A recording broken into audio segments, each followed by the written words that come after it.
once he is elected, the following 4 years, between 2020 and 2024. It's going to be like buckle up, baby. Awakening. It's going to be the best. It's going to be the best 4 years of our lives. I mean, seriously.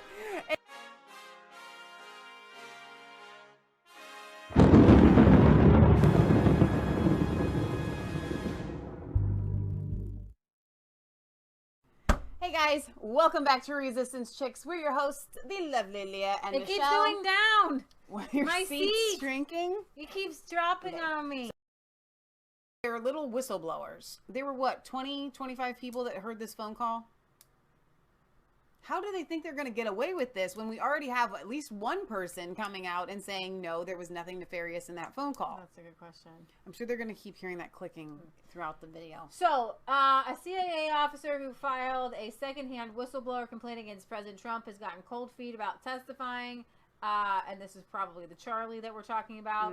After revelations emerged that he worked with Joe Biden, a former CIA director John Brennan, and a DNC operative who sought dirt on President Trump from officials in the Ukraine's former government.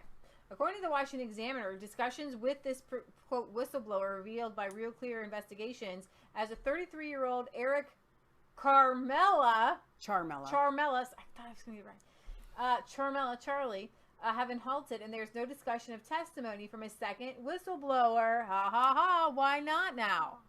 Right? Charmella complained that President Trump abused his office when he asked Ukraine to investigate corrupt allegations. On Thursday, top National Security Council officials said there's nothing there. I want to be clear. Now the partisan whistleblowers have cold feet. There is no indication that either of the original whistleblowers will be called to testify or appear before the Senate or the House Intelligence Committees. There's no further discussion and ongoing between the legal team and the committees. The whistleblower is a career CIA officer with expertise in Ukraine policy who served on the White House National Security Council during the Obama administration when 2020 Democrat presidential candidate Joe Biden was the point man for Ukraine. In other words, House Democrats are about to impeach Trump over a secondhand whistleblower complaint by a partisan CIA officer, and neither he nor his source will actually testify about it. This is absolutely crazy. This is absolutely insane. I think this kind of sums up everything. Once Charmella's status as a CIA officer and his links to Biden emerged, Schiff backtracked on wanting him to testify. Meanwhile, once the House impeaches Trump, which it will, the tables will turn to the Senate, which will hold a mandatory trial. Not only will the GOP senators controlling the proceedings be able to subpoena documents and other evidence, they'll be able to compel Charmella. I was getting there. Okay, I know. I'm just excited because I'm reading, and here Charmella, we get to the Bidens, taco again. Chalupa, and any other witnesses they desire the taco, the enchilada. As we head into the 2020 enchilada. We're gonna get the chalupa. Once this goes to the Senate, mark my words, you're gonna get Charmella, the Bidens, chalupa, and the whole enchilada. Nancy Pelosi saw this coming and caved to her party anyway. There isn't enough popcorn in the world for what's coming. That's so great. And so, okay, wait. All right, so, you know how we actually talk about they're going to shoot themselves in the foot? They are so out of control that they are going to try to impeach Trump. They will impeach him in the House, not realizing that once you do that, you're all being taken away in handcuffs. Because it's all going to come out in the Senate hearing that will have to take place. So all of these witnesses that they're going to stonewall and not allow, everybody's going to get called into question. They're going to call Barack Obama. They might even call Hillary Clinton. You don't know. This is going to be great. It's going to be, like, how soon can we expect this to happen? I'm kind of getting excited now. Go ahead. Impeach, and it's just gonna, and they're all gonna be caught with their pants down. I won't even be able to watch. It'll be too embarrassing. Well, even Barack Obama's waking up.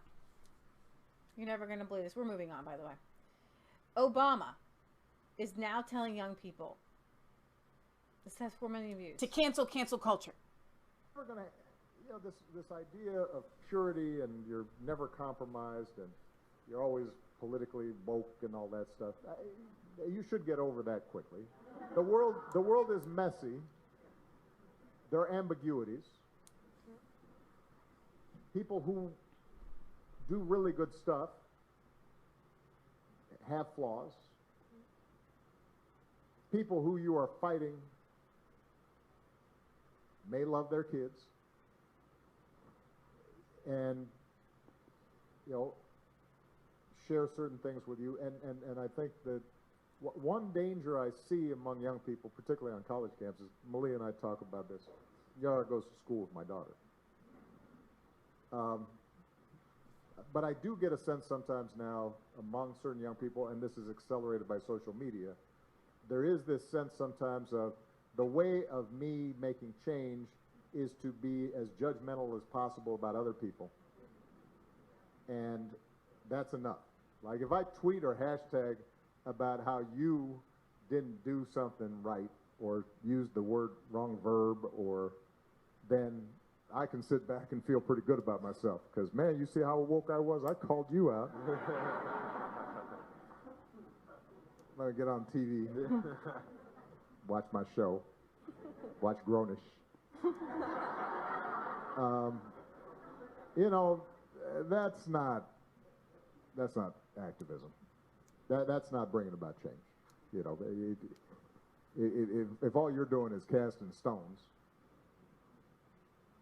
you know, you're probably not going to get that far. So I think there are two motives here. I think that there is a, you know, maybe they need to disseminate amongst the powers that be, these tiny little soldiers that we have put out are getting out of control. Okay, so they need to be reined in because no one's going to take them seriously when they sound like a bunch of babies. No, you did it. Okay, that's what they sound like. At the same time, I think there is a higher strategy in what he said because they all know what's coming down the line. Just think about William Barr and what they're doing. And so a lot of people are going to be exposed for past indiscretions. And so you're going to have to say. And so they're going to have to say, listen, everybody make mistakes. Everybody got passed. Not everybody perfect. Okay? And so they're trying to get that message across so that when it applies to them, they can literally say, but hang on, I done told everybody. Right. And Barack Obama could specifically be laying that as a foundation for himself, for things that are going to come out about himself. Sure. That he knows are going to be exposed. Sure. I meant to play this for you. Rush Limbaugh on the John Brennan holdover, slithering all over the White House. And this whistleblower, he's not a whistleblower. This is another. This guy's a leaker. He's not a whistleblower. His name is Eric Sharamella. He's 30 some odd years old. I got a picture. Looks like the pajama boy in the Obama ad that they ran back during, I think, the first term. Federal documents reveal the 33-year-old Sharamella, registered Democrat, held over from the Obama White House. Why the hell was he still there? What do you mean held over? This guy, I've probably seen this guy. I've been to the Oval Office 2 or 3 times since Trump's been president. I've been in the West Wing. I've probably seen this guy slithering around and never even registered. Next time I go, I'm going to keep a sharp eye for people I think might be. It's actually not that hard to find the list of people. John Brennan holdover plants. Because they're obviously slithering all over the place. Slinking, slithering, whatever you want to say. But that's not even half the story. The so-called whistleblower, 33 years old, registered Democrat. Can anybody say partisan? Held over from the Obama White House. Previously worked with former Vice President Biden and CIA Director John Brennan. He is a vocal critic of Trump who did, you know what else? This guy was involved in the initiation of the Russian collusion investigation, which was a nothing burger. This guy was involved from the get-go, starting in 2016, doing John Brennan's bidding from the West Wing on furthering the whole Trump-Russia collusion operation, of which there wasn't one. As per the esteemed Robert J. Mueller the 14th. You know, you got to hand it to them. They got a lot of moxie. Yeah, they do. To go into the White House every day, knowing that you're working for the deep state and the other team, and smile and nod. It's a movie. Do you know what? They're going to make so many movies out of Trump's 2 terms in office. They really could. They're going to. They will. They should start making some now. So Steve Scalise unloads on these stupid rules that they passed yesterday. This resolution, in multiple places, it gives veto authority by the chair to literally reject any witness that's brought forward by the minority. So no rights for the minority unless the chair so designates. In fact, in this resolution, it allows the chair to veto even the ability for the president to have legal counsel in the room. If the chair chooses at his whim, they can literally kick out the president's legal counsel. This is unprecedented. It's not only unprecedented, this is Soviet-style rules. Maybe in the Soviet Union, you do things like this, where only you make the rules, where you reject the ability for the person you're accusing to even be in the room, to question what's going on. For anybody else to call witnesses, when only one person has the right to call witnesses. And as we saw just the other day, the chairman was literally directing the witness to not answer certain questions by the Republicans. What kind of fairness is that? Maybe you think it's fairness if you can run roughshod over somebody because you've got the votes, but that's not how impeachment was supposed to go. In fact, Alexander Hamilton himself, during the debate on the Constitution in the Federalist Papers, Alexander Hamilton warned of days like this, and I quote, "The greatest danger is that the decision on impeachment will be regulated more by the comparative strength of parties than by the real demonstrations of innocence or guilt." Alexander Hamilton warned about days like today. This is not what we should be doing. Clearly, when you ask the American people who know that they're paying higher drug prices, and they see that there's legislation, bipartisan legislation to lower drug prices, that won't come to this floor because of the infatuation with impeachment.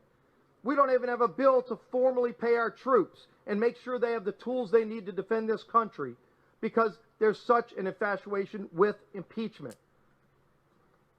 Madam Speaker, when you look through this resolution and you see how one-sided, how Soviet-style this is running. Wow. Crazy, Well crazy, done, crazy. Scalise. You know what they've done when they shot Scalise? I mean, They made him a hero. they made him a hero, and now and I think he's come back stronger than ever, and he's got a name for himself. Yeah. Dude, I took a bullet. I mean, seriously. Speaking of taking a bullet, here is the dog, the 4-year veteran of the USS OCOM, the K9 program. He's been a member of approximately 50 combat missions. Hero dog. He went in and then helped take down the ISIS leader al-Baghdadi and was injured. And my hero dog won't play. Okay, so here's controversy about this hero dog. Don't get one as a pet. No, not just that. Hang on, don't press play yet. You know you've seen the picture that Trump tweeted out? Yeah. It's photoshopped. Yeah. Of him putting a medal around this dog. And the Democrats lost their mind, and the media lost their mind. How dare they try to fake an image and pass it off as if Trump did this? And we're all going, anybody with half a brain knows that that was a Photoshop. Like, it was just to make a statement. It was just to kind of make it fun. Trump wasn't trying to come out and say, look, I did this. I wasn't trying to lie to them. And they are just insane. They're so insane. They are. Ground information on this fine canine. U.S. Special Operation Command military working dogs are critical members of our forces. These animals protect U.S. forces, save civilian lives, separate combatants from non-combatants, and immobilize individuals who express hostile intent. This dog is a 4-year veteran of the SOCOM Canine program and has been a member of approximately 50 combat missions. He was injured by exposed live electrical cables in the tunnel after Baghdadi detonated his vest beneath the compound. I will also note he has been returned to duty. I wanted to provide a little... So I wanted to play that, and then I also wanted to give But you didn't kind they of dox him? Yeah, I think it was. He wasn't supposed to be let out. Then they did. Then he was let out. Yeah. So I wanted to give you guys kind of a good story here because unfortunately there's an uptick in people wanting these Belgian dogs here. These are not dogs that regular everyday people should have because they are very, very highly motivated to work, and they're not going to be happy just taking a walk every day or just being able to run around your backyard. And so this former Navy SEAL has created a foundation that rescues dogs that have saved American lives. Since a Belgian Malinois helped take down Islamic State terrorist Abu Bakr al-Baghdadi in Syria last week, the vital role canines play in the U.S. military has been in the spotlight. Mike Ritland, however, has devoted years to warrior dogs, not only training them for jobs in law enforcement and military, but making sure the animals enjoy life after their working days are over. It's interesting, though, that you should talk about this right now because one of our dear friends has just joined the chat who actually has done this before, Terry. Yeah. And I think she trained Terry, you can correct me if I'm wrong, dogs but for you had, rescue missions. and you also had, I think, 2 dogs as kind of like a rescue. Like they worked and then they came to Terry so they didn't have when they were done working. Right. And then she let them retire and be part of her family after that, which is such a noble thing. Faith. Yeah, was Faith. Your favorite one. Yeah. Yeah, we know. So these dogs are not only our best friends, they embody what's best about us, the courage, loyalty, and heart of a true warrior. The former Navy SEAL has said of more than 150 dogs the Warrior Dog Foundation has taken in since this guy Mike started the nonprofit in 2013. He describes himself as a dog guy since childhood, but he was not part of a canine unit in the Army. But during his 12 years as a military service, or he's in the Navy, sorry, he witnessed how vital their role was in keeping troops safe from explosives and the enemy. So when he left the military, he founded Treatcoats International, which trains and provides dogs for clients who need extraordinary skills. So they help to train dogs for people who might need them. So here's their That's awesome. Their web page here for people who might need them, military or I think let's see, they train them maybe for service, which specializes in providing canines to a multiple of clients. He now has over 15 years experience in importing, breeding, raising, and training multiple breeds of working dogs. With his unique training approach, Ritland has trained thousands of working dogs for real-world applications. With his proven success, Treatcoats International has grown to a global. So, Department of Defense, Homeland Security, Border Control, police departments across the United States. He loves and respects these dogs, but actually, when he was first asked to take a pair of dogs that could no longer be deployed, he turned them down. But then he learned that they were going to be euthanized. Oh, wow. And he said, no, wait a minute. And that changed his entire life from then on out.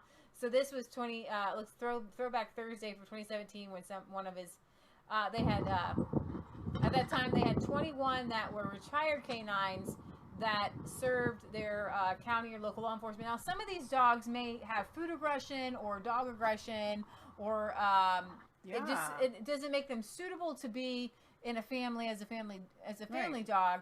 A lot of these dogs are able to be rehabilitated, but some of them are afraid of noises, are afraid of stimuli and things like that. I mean, they've been through a lot. Sure. So some dogs just don't make it into a family, and they let them live out their lives. That's fantastic. It's incredible. They can root out drugs. They can find out explosives. They find people. That's what Terry did. People finder with her dogs. Amazing. I think she went at 9/11, actually. Yeah. So, no way that was going to happen. He was going to let him go. Some of the dogs that he has taken in were rehabilitated and adopted by people who could provide the kind of home that these former warriors need. Usually experienced dog handlers without children or other pets. So I just wanted to show you guys Warrior Dog Foundation. And they shouldn't be euthanized because a lot of people would say, well, if a dog is aggressive, they should be euthanized. What if they ever harm somebody? Mm-hmm. Well, hang on a second, because they were trained specifically for a specific job, and it seems so cruel and un-American to just use them and throw them away. Right. So he trains Belgian Malinois, German Shepherds, and the Dutch Shepherd. All three are highly intelligent and athletic. Here's MPC Arco is one of the canines that inspired the creation of the Warrior Dog Foundation. During his service, MPC Arco was sent to take down an insurgent, and when he grabbed the man, was shot point blank in the chest with an AK-47 round that was meant for the soldiers behind him. Wow. MPC Arco still managed to take the insurgent down. Because of the Warrior Dog Foundation, this wonderful warrior was able to live out his retirement in peace at the foundation. On a raid, Carlos and his handler were the unfortunate victims of an IED that went undetected. Enemy combatants hastily detonated the IED during an intense firefight, and the resulting explosion severely injured both Carlos and his handler and leveled the entryway they were in. The force of the blast collapsed Carlos's lungs and sinuses and threw him several feet, which resulted in him breaking both of his back legs and hips. Despite his own injuries, Carlos managed to crawl over to his handler and guard him. Stop it. It took time for the rest of the team to calm Carlos down enough to assist the fallen handler. All Carlos knew was that his buddy was hurt. Stop it. I'm going to cry. And he was going to make sure that nobody else did any damage to him. Carlos and his handler were medevaced out of the area of operation, and thankfully both fully recovered. Carlos eventually returned to operational status. Get out. And was even deployed again before retiring at the age of 7. Police K9 Max MWD Timber came to the Warrior Dog Foundation for mental rehabilitation. Once Max and Timber were rehabilitated, K9 units connected the Warrior Dog Foundation with the Clay County Sheriff's Department, which was in need of 2 new K9 officers. Aww. The Warrior Dog Foundation donated Max and Timber to the department, and now both amazing K9s are back at work and in the service of their new partners. That's so awesome.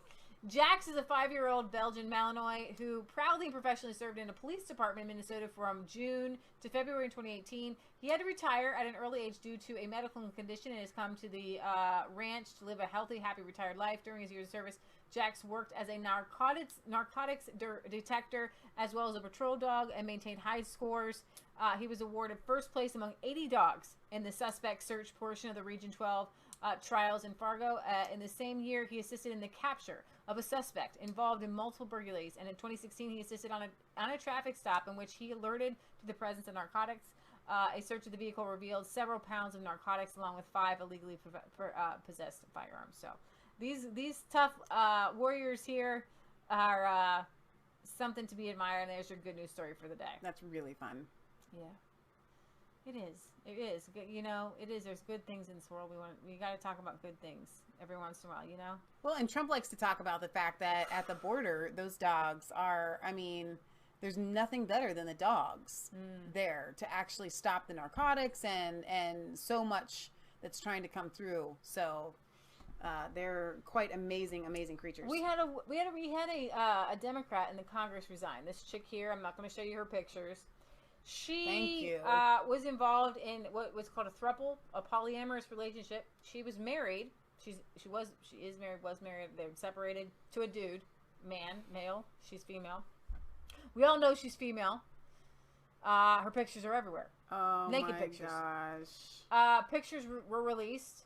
One where she's literally sitting behind her clothed staffer in her 20s. Staffer's in her 20s. She's brushing the staffer's hair while she herself, this woman, congresswoman, is naked. And she's married. And they are all there. And then there's all these pictures released of the three of them doing things together, living together, and all this stuff came out. So, if Katie were a dude, they would have had the whole firing squad at him. If she were a dude that was a Republican. But instead, what you hear is that Katie was just living her best life. Right. How dare they give her a hard time for just living her best life? Now, if that was a male sitting behind a young staffer, naked, brushing her hair, why can't he just be living his best life? Right. When the answer is ain't nobody better be sitting behind their staffers naked brushing their hair. Like, it just shouldn't be a thing. No. And none of those things. Brushing the hair naked or sitting behind. But what you were about to say is that she's just a victim. That nobody should be shaming her for living her best life. So Ilhan Omar, who is living her best life, who married her brother for immigration purposes and now had an affair with a tall white guy, Traitor. Yeah, and they're also drinking alcohol. They're doing, but she's modest because she wears the head covering. Sure. But she's having an adulterous affair. Mm-hmm. Head covering, adulterous affair. Head covering, adulterous affair. If there was an Allah, I'm thinking he's going to say adulterous affair is worse than not wearing your head covering, but there's no Allah, so it doesn't even matter. Democrat Katie Mills resigned, and then LM Omar, best of luck on your new journey. We got you. To all the women and girls out there, do not be deterred from pursuing your dreams. We must and will create blah, blah, blah, blah, blah. So they're kindred spirits. So, okay. Kindred spirits. Somehow there is an accepted line that society draws between the things that you do when you have staffers and you do them with staffers versus things that you do with just other people. Okay, so it's okay for you to be a single congressperson and sleeping with somebody that you're not married to. Like, that's acceptable. It's not okay to be a single congressperson sleeping with a staffer that you're not married to. So there is this line. Well, and then paying them or paying them off. I'll get it. You have alarms set. That was probably for last week. Ilhan Omar also is the only Democrat this week who voted against sanctions on Turkey and refused to recognize the Armenian genocide. The only congressperson, Ilhan Omar, will not recognize the Armenian genocide. One person. The killing of 1.5 million Armenians by the Ottoman Empire from 1915 to 1923. She's the only one. Only one. That's interesting that those on her little squad weren't with her. I think she's insane. Like, I think she doesn't. You know what? She is certifiably psychopath. I do believe Bernie's up there and the insane. Whoever thought that this was a good idea for Bernie, I think we should touch a little bit on the Democrats who shall not be president. The social media genius behind the filming of this little clip here for Bernie Sanders with Rashida Tlaib here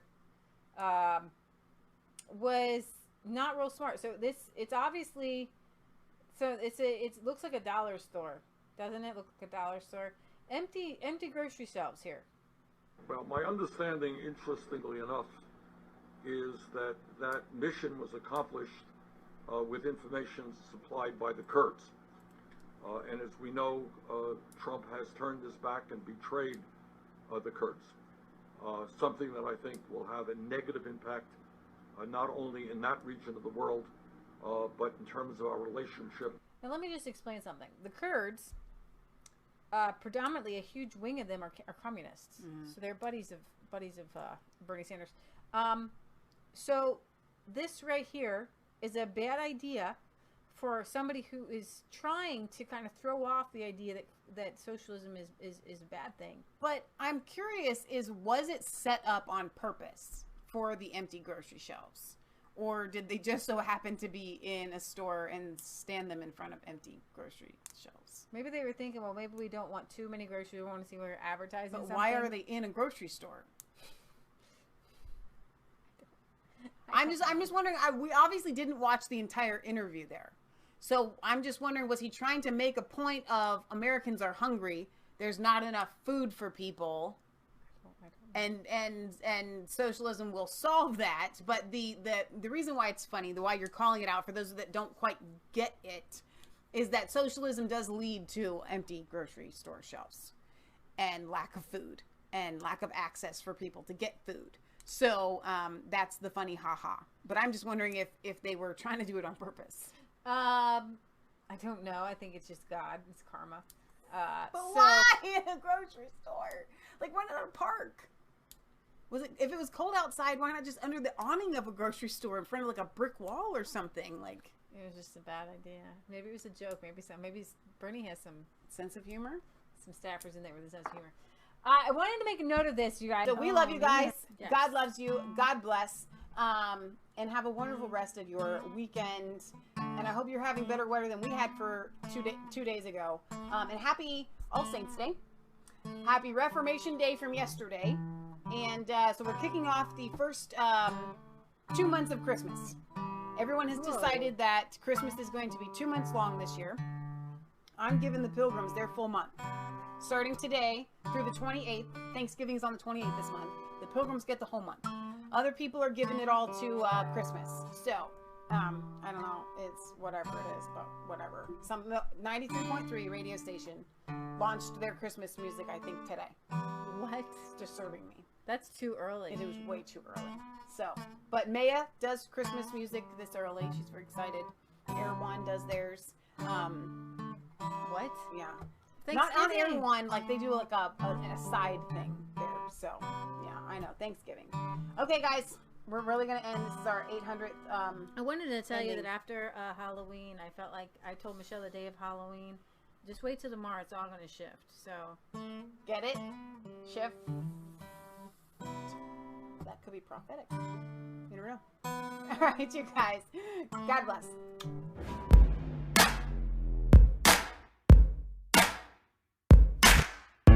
I was cold all alone. Nobody's phone.